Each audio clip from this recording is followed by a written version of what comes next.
Tim penyidik tindak pidana khusus Kejaksaan Negeri Nganjuk melaksanakan penggeledahan di 4 lokasi berbeda terkait proses penyidikan dugaan tindak pidana korupsi penggelapan dalam jabatan pada Bank Jatim Cabang Nganjuk untuk periode tahun 2025 hingga 2026. 4 lokasi yang menjadi sasaran penggeledahan meliputi rumah seorang karyawan bank berinisial WDP di wilayah Warujayeng, kantor Payment Point Samsat Nganjuk, rumah suami dari saksi kunci di Desa Trayang, Kecamatan Ngeronggot, serta kantor Bank Jatim Cabang Nganjuk. Kepala Seksi Intelijen Kejaksaan Negeri Nganjuk, Koko Robi Yahya, membenarkan adanya kegiatan penggeledahan tersebut. Menurutnya, penggeledahan dilakukan untuk mendalami dan menguatkan alat bukti dalam perkara yang sedang ditangani penyidik. Dalam proses penyidikan, penyidik saat ini masih melakukan pendalaman terhadap saksi kunci berinisial WDP, seorang karyawan bank berusia 30 tahun asal Mojokerto yang berdomisili di Kabupaten Nganjuk. Menurut Koko Robi, status hukum yang bersangkutan masih dalam proses pendalaman dan berpeluang ditingkatkan menjadi tersangka. Koko Robi juga menegaskan penanganan perkara ini tidak hanya berfokus pada pembuktian pidana, namun juga pada pelacakan aset dan pemulihan kerugian keuangan negara. Dapat kami sampaikan bahwa pada hari Senin, tanggal 18 Mei 2026, tim penyidik pada Kejaksaan Negeri Nganjuk melakukan tindakan hukum berupa penggeledahan di beberapa lokasi, yang mana penggeledahan ini terkait dengan dugaan penggelapan dalam jabatan di sebuah bank BUMD, yaitu Bank Jatim. Seperti itu. Seperti apa komentarnya? Nah, kalau untuk modusnya mungkin nanti dapat kami terangkan lebih rinci pada saat penetapan tersangka.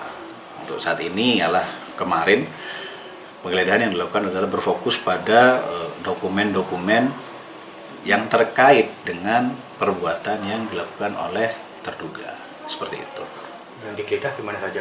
Baik, untuk yang digeledah itu ada 4 lokasi, rekan-rekan sekalian. Yang pertama itu kemarin kita lokasi pertama di rumah dari saksi WDP di Kelurahan Warujayeng. Kemudian yang kedua di Trayang.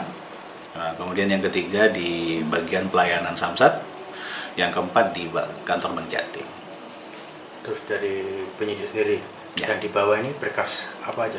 Intinya kalau berkas-berkasnya semua yang berkaitan dengan misalkan nota-nota atau pembayaran atau kwitansi-kwitansi.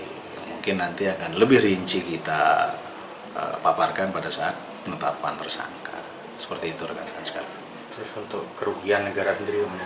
Baik, untuk kerugian keuangan negara sendiri ini berdasarkan informasi yang diterima dari bagian internal pada Bank Jatim itu sekitar 2 miliar. Cuman kita menunggu hasilnya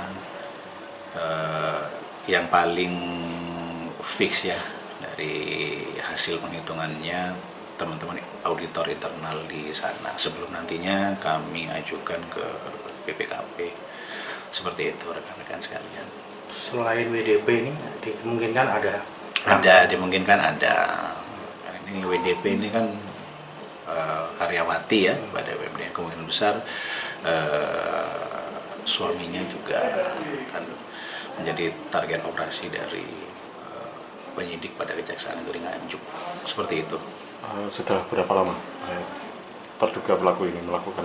Baik, untuk dugaannya masih kita dalami sejak kapan, cuman secara general dapat kami sampaikan bahwa untuk penyidikan ini adalah pada tahun 2025 dan sebagian pada tahun 2026.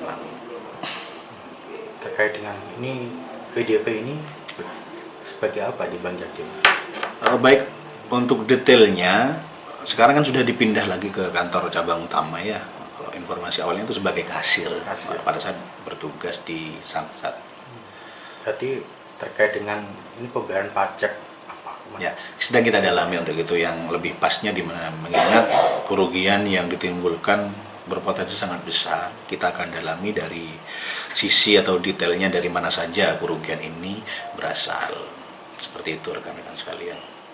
Hingga saat ini tim penyidik masih terus melakukan penguatan alat bukti serta penelusuran aliran dana yang diduga berkaitan dengan perkara tersebut. Kejaksaan Negeri Nganjuk berkomitmen menangani kasus ini secara objektif, profesional, dan transparan. Pihaknya juga memastikan perkembangan penyidikan akan disampaikan secara berkala kepada publik. Dari Nganjuk, Andri Purwanto, KSTV.